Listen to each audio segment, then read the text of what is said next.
So once you get started feeling more comfortable using all those different surfaces of your feet, you can actually use them to start performing some skills. So dribbling is really all about changing speed and changing direction in order to keep the ball. So that might be to keep it on the field, it might be to keep it away from a defender, or the ball, you want to turn where the ball is back to somewhere where you can find a teammate. So changing speed and changing direction is crucial if you want to keep that ball. So a really good way to start practicing that is to dribble for a few seconds and stop, and dribble for a few seconds and stop. And then you've got that start-stop. And now you can start adding a change of speed where you go slow and then fast, and slow and then fast. But starting with just go, stop, can be a really good way to get that idea kind of founded in your head.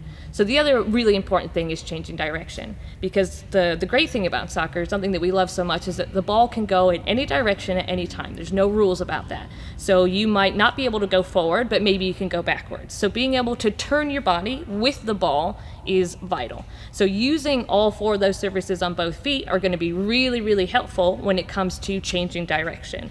Having your head up and having some comfort with the ball, which we started to establish in foundations, will be really good for being able to change speed. So you know why and when you need to change speed.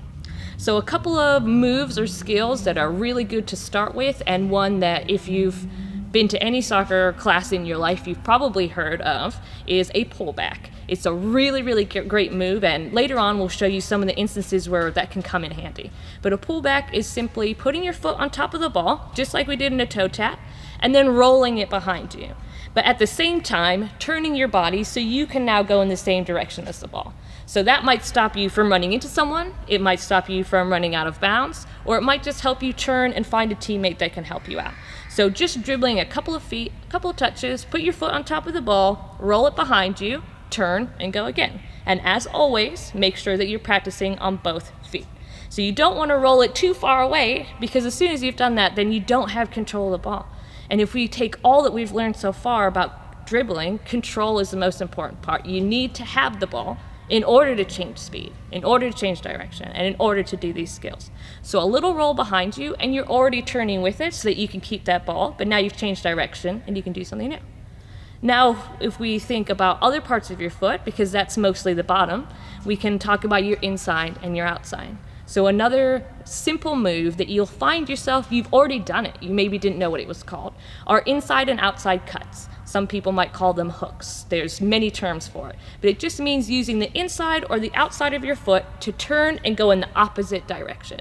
So that means I'm facing this way, I turn all the way around, and I'm going that way. So in a very small space, just to start, same thing as the pullback, dribbling a couple feet, using the outside of your foot to turn around to go the opposite way. Dribbling a couple feet, now maybe using the outside of your left foot to go back. But remember, for that, there's 4 surfaces, because you've got both feet using inside and outside. So dribbling a couple feet and trying a different one over and over and over, just get comfortable with it, because cuts, hooks, and pullbacks are by far the most common moves that you're going to use in an activity or even a game when we get to that point. And if you've ever watched professionals play, then those are still skills that even the top players in the world use. So as we go from foundations, we start being comfortable with our both feet and all the surfaces. These are the moves that we can start to move into. So what we want to see is you guys giving it a try.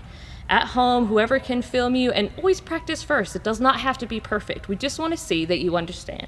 Using either the bottom for a pullback or the inside and the outside for cuts to change direction and try to go in the opposite way from when you started.